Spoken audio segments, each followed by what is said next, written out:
Hello साथियों, मैं आपका होस्ट एंड दोस्त आकाश आपका एक ऑनलाइन कोचिंग में स्वागत करता हूं।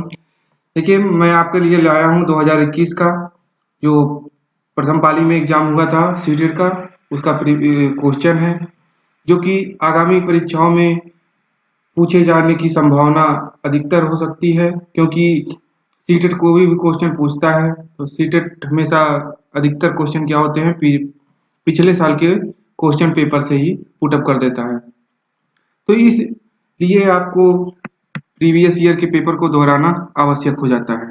तो इसीलिए मैं आपके लिए लेकर आया हूँ सीडीपी का 30 क्वेश्चन, ताकि आपका प्रैक्टिस हो जाए और एक बार आप देख भी लें क्या आया था पेपर में। क्योंकि वीडियो में आप अगर देखेंगे तो क्या होगा कि ये भूलेगा नहीं। आप बुक में अगर मार्केट से कोई भी बुक लेंगे, उसको भी देखेंगे तो आप पूरा देखेंगे, ये कोई कंफर्म नहीं है। और इसको पूरा देख लेंगे तो आपके दिमाग में भी बैठ जाएगा और अच्छे से समझ भी आ जाएगा। तो चलिए समय बर्बाद नहीं करते हैं, अपने क्वेश्चन की तरफ चलते हैं।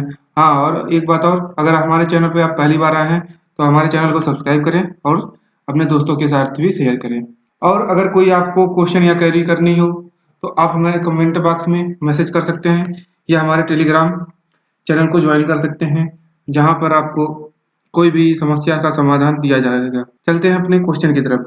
और एक बात और, अब 30 क्वेश्चन है सीडीपी के, तो आप इसमें देखिए कितने क्वेश्चन आप सही कर पा रहे हैं और कितने क्वेश्चन गलत हो रहे हैं। इससे आपका लेवल पता चलेगा और उस लेवल को अगर कोई भी त्रुटि हो जाती है तो उसे आप अगले जो भी टेस्ट देंगे तो उसमें सुधार सकेंगे। चलिए चलते अपने क्वेश्चन की तरफ। क्वेश्चन हमारा पहला क्वेश्चन क्या है कि विविध पृष्ठभूमियों के अधिगमकर्ताओं को संबोधित करने हेतु एक अध्यापक को क्या करना चाहिए। पहला, सभी के लिए मानकीकृत आकलनों का इस्तेमाल करना चाहिए। दूसरा, ऐसे कथनों का इस्तेमाल करना चाहिए जो नकारात्मक रूढ़िबद्ध धारणाओं को मजबूत करें। तीसरा है, विविधता संबंधी मुद्दों पर बातचीत टालनी चाहिए। चौथा है, विविध विन्यासों से उदाहरण लेने चाहिए। तो इसका चौथा ऑप्शन सही है। क्योंकि अगर आप कोई सीटेट का एग्जाम दे रहे हैं तो आप अपने माइंड में एक चीज सेट करिए कि सीटेट कोई भी क्वेश्चन नकारात्मक बच्चे पे कोई दबाव नहीं डालना चाहता है, इस टाइप का क्वेश्चन पूछता है।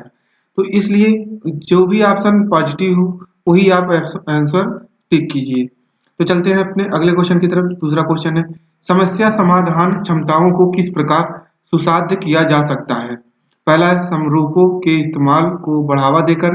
दूसरा है, विद्यार्थियों के डर की भावना पैदा करके। तीसरा है, लगातार अभ्यास और कार्यान्वयन पर जोर देकर। चौथा है, समस्याओं को हल हेतु अटल प्रक्रिया के इस्तेमाल को बढ़ावा देकर। इसका पहला ऑप्शन सही होगा, समरूपों के इस्तेमाल को बढ़ावा देकर।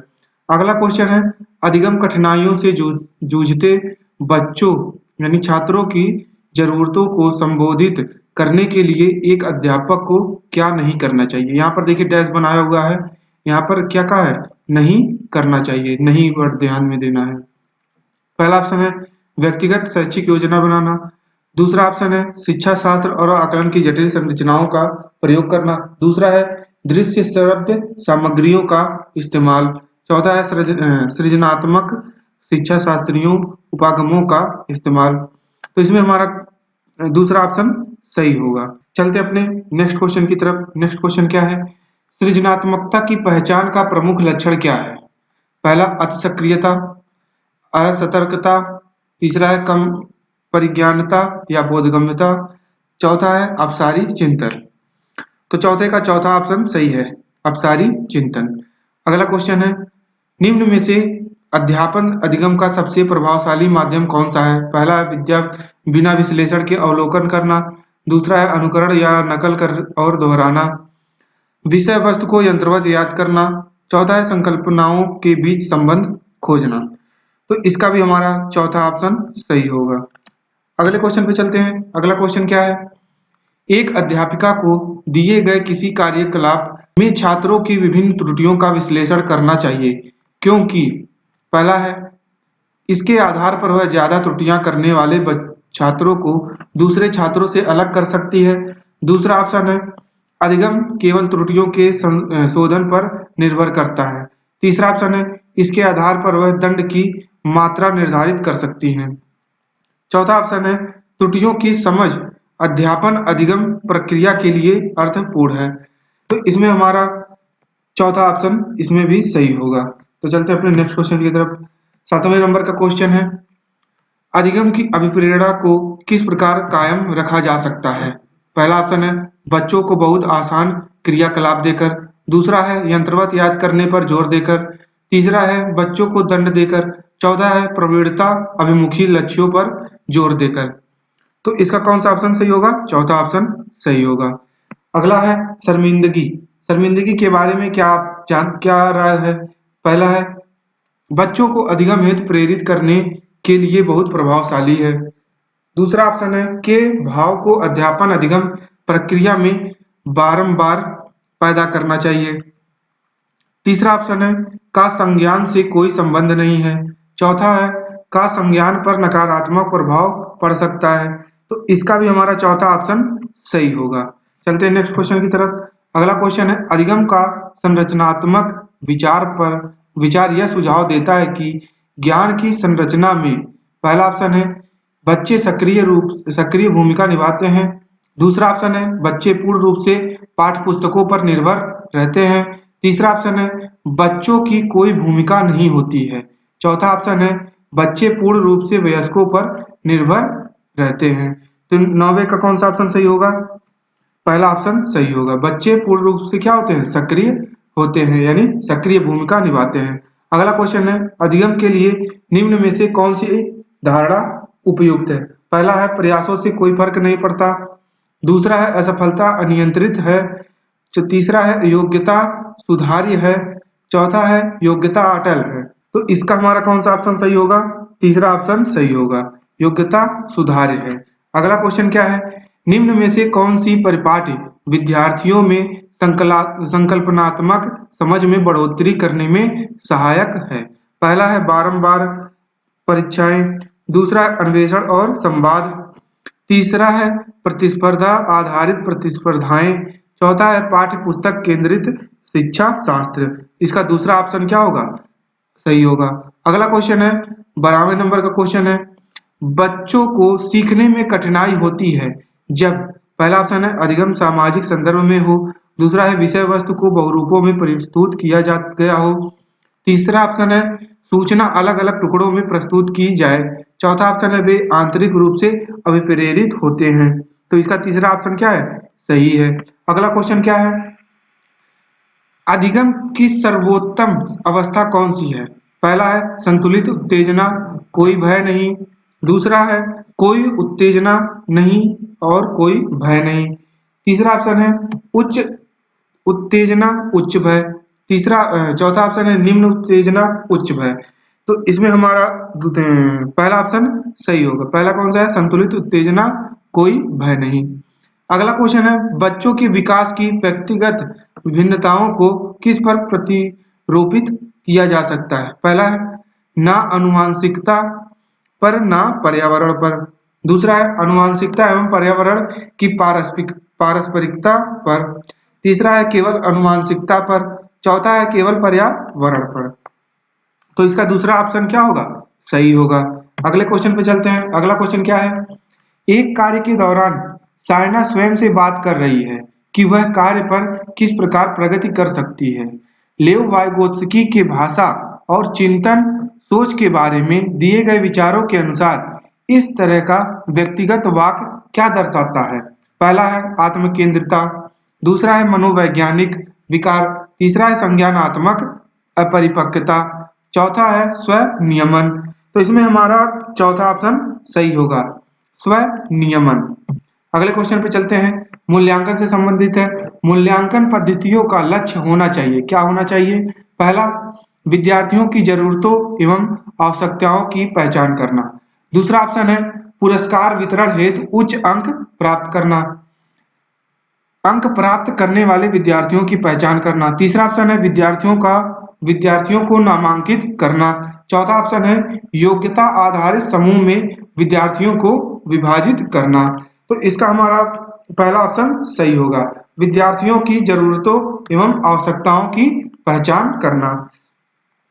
17वां नंबर है एक गतिविधि के दौरान छात्रों को संघर्ष करते देख एक अध्यापिका बच्चों को संकेत और इशारे जैसे क्या, क्यों, कैसे प्रदान करने का फैसला लेती है। लेव वाइगोत्स्की के सिद्धांत के अनुसार अध्यापिका की यह योजना पहला छात्रों में प्रत्याहार या निकास प्रवृत्तियां पैदा करेगी। दूसरा ऑप्शन है अधिगम की प्रक्रिया में अर्थहीन होगी। तीसरा ऑप्शन है बच्चों को अधिगम के लिए अनुत्प्रेरित या निष्प्रेरित करेगी। चौथा ऑप्शन है अधिगम के लिए पाठ आधारभूत संरचना का काम करेगी। तो इसका चौथा ऑप्शन क्या होगा, सही होगा। नेक्स्ट क्वेश्चन पे चलते हैं। एक खेल क्रिया के दौरान चोट लगने पर रोहन रोने लगा। यह देखकर उसके पिता ने कहा, लड़कियों की तरह व्यवहार ना करो, लड़के रोते नहीं। पिता का यह कथन लैंगिक भेदभाव को कम करता है, लैंगिक समानता को बढ़ावा देता है, लैंगिक रूढ़िवादिताओं को दर्शाता है। चौथा है लैंगिक रूढ़िवादिताओं को चुनौती देता है। तो इसका तीसरा ऑप्शन क्या होगा, सही होगा। अगला क्वेश्चन चलते हैं। लॉरेंस कोहलरबर्ग पर के सिद्धांत के अनुसार, देखिए कोहलरबर्ग के भी सिद्धांत के अनुसार या जीन पियाजे के भी सिद्धांत के अनुसार ये सब क्वेश्चन हमेशा सीटेट से पूछे जाते हैं।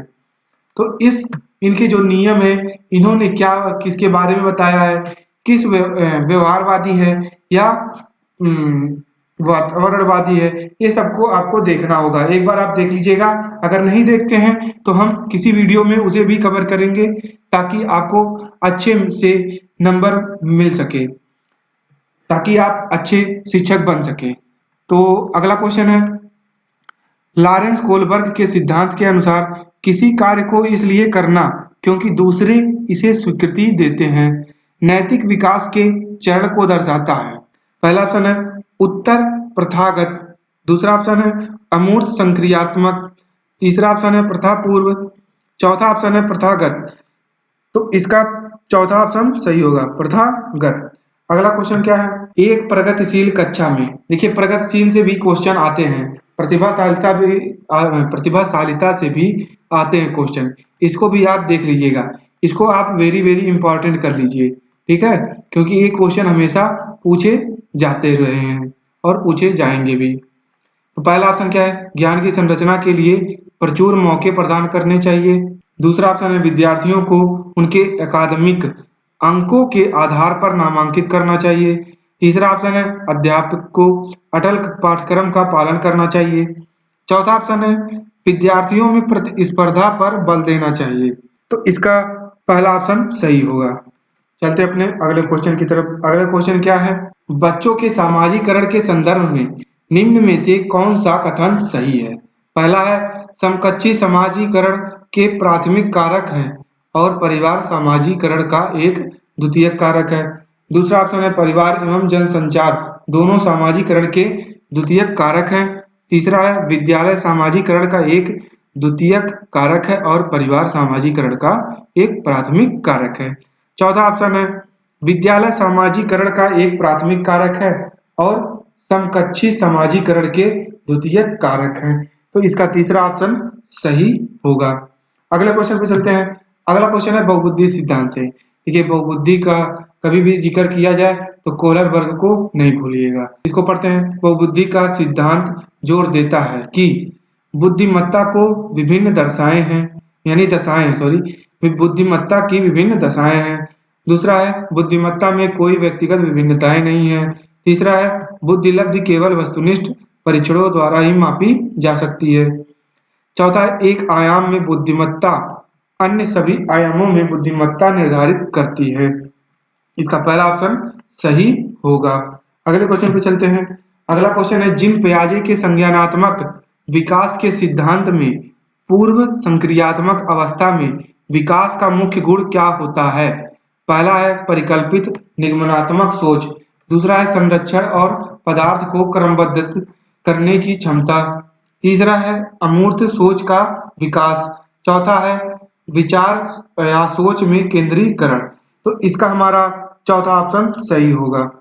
अगला क्वेश्चन है 24 नंबर का क्वेश्चन है विकास के संदर्भ में निम्न में से कौन सा कथन सही है। पहला है विकास केवल बाल्यावस्था के दौरान ही होता है। दूसरा है विकास बहुआयामी होता है। तीसरा है विकास की दर सभी संस्कृतियों में सभी के लिए समान होती है। चौथा है विकास केवल विद्यालयों में होने वाले अधिगम से होता है। तो इसका 24 का दूसरा ऑप्शन सही होगा। अगले क्वेश्चन पे चलते हैं। अगला क्वेश्चन क्या है? लेव वाइगोत्स्की से संबंधित है। 25 नंबर का क्वेश्चन है। लेव वाइगोत्स्की का सामाजिक सांस्कृतिक परिप्रेक्ष्य अधिगम प्रक्रिया में खाली स्थान के महत्व पर जोर देता है। पहला विप्रेरणा, दूसरा है संतुलीकरण, तीसरा है सांस्कृतिक उपकरणों, चौथा है गुणारोपण। तो 25 का हमारा तीसरा ऑप्शन सही होगा। चलते हैं अपने अगले क्वेश्चन की तरफ। अगला क्वेश्चन क्या है? जिन पियाजे के अपने संज्ञानात्मक विकास के सिद्धांत में संज्ञानात्मक संरचनाओं को खाली स्थान के रूप में वर्णित करते हैं। पहला है विकास का समीपस्थ क्षेत्र, दूसरा है स्कीमा मनोबद्ध, तीसरा है मनोवैज्ञानिक उपकरणों, चौथा है उद्दीपक अनुक्रिया संबंध। तो इसका दूसरा ऑप्शन सही होगा। देखिए जिन पियाजे का अगर कहीं भी नाम आता है तो स्कीमा जरूर खोजिएगा। स्कीमा कहाँ जहां पर होगा वही ऑप्शन सही होगा। नेक्स्ट क्वेश्चन पे, एक समावेशी कक्षा में खाली स्थान पर जोर होना चाहिए। समावेशी कक्षा, इससे भी क्वेश्चन आते रहे हैं, आएंगे और पूछे जाएंगे। ठीक है, इसलिए आप समावेशी शिक्षा से भी क्वेश्चन को इम्पोर्टेंट कर लीजिएगा। तो देखिए पहला ऑप्शन क्या है? सामाजिक पहचान के आधार पर छात्रों के अलगाव। दूसरा ऑप्शन है हर बच्चे के सामर्थ्य को अधिकतम करने के लिए अवसर प्रदान करने। तीसरा है प्रदर्शन अभिमुखी लक्ष्यों। चौथा है अविभेद समरूपी निर्देशों। तो इसका दूसरा ऑप्शन क्या होगा? सही होगा। अगला क्वेश्चन है 28 नंबर का क्वेश्चन है।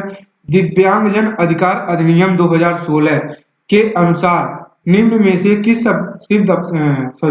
किस शब्दावली का प्रयोग उपयुक्त है? छात्र जिसे शारीरिक दिव्यांगता है। दूसरा ऑप्शन है छात्र जिसका अशक्त शरीर है। तीसरा है मंदित छात्र, चौथा है विकलांग छात्र। तो इसका कौन सा ऑप्शन सही होगा? पहला ऑप्शन सही होगा। अगले क्वेश्चन पे चलते हैं। अगला क्वेश्चन देखिए लास्ट का है, दो क्वेश्चन है। अगर एक बार हम आपसे निवेदन करना चाहते हैं, अगर हमारे चैनल पर पहली बार आए हैं तो हमारे चैनल को सब्सक्राइब करें और अपने दोस्तों के साथ भी शेयर करें। इससे क्या होगा, आप हमको भी अच्छा लगेगा, हमारा मेहनत भी रंग लाएगा, आपको भी मेहनत करने में भी अच्छा लगेगा, ताकि आपके जब आपके अच्छे नंबर आएंगे तब हमको भी अच्छा लगेगा। तो चलिए 29 नंबर के क्वेश्चन पे, जन्म से किशोरावस्था तक बच्चों में विकास किस क्रम में होता है? पहला है मूर्त अमूर्त सांवेदिक, दूसरा है अमूर्त मूर्त सांवेदिक, तीसरा है सांवेदिक मूर्त अमूर्त, चौथा है अमूर्त सांवेदिक मूर्त। तो 29 नंबर का क्वेश्चन का जो सही होगा वो तीसरा ऑप्शन सही होगा, सांवेदिक मूर्त अमूर्त। पहले सांवेदिक आता है, फिर मूर्त आता है, फिर अमूर्त आता है। लास्ट क्वेश्चन पे, एक प्रगतिशील कक्षा में व्यक्तिगत विभिन्नताओं को किस प्रकार देखा जाना चाहिए? पहला योग्यता आधारित समूह बनाने का मापदंड, दूसरा है अध्यापन अधिगम प्रक्रिया को की परियोजना के लिए महत्वपूर्ण, तीसरा है अधिगम की प्रक्रिया में बाधा, चौथा है अध्यापक के पक्ष पर असफलता। इसका दूसरा ऑप्शन सही होगा। तो सभी लोग जितने क्वेश्चन सही किए हैं 30 में से, वो कमेंट बॉक्स में सभी लोग अपना अपना क्वेश्चन जो भी सही किए हैं ईमानदारी से टाइप कीजिए। इससे क्या होगा, आपको पता चलेगा कि आपका लेवल कहाँ पर स्टैंड कर रहा है। इससे आप अपने गलतियों को सुधारने की कोशिश कीजिएगा।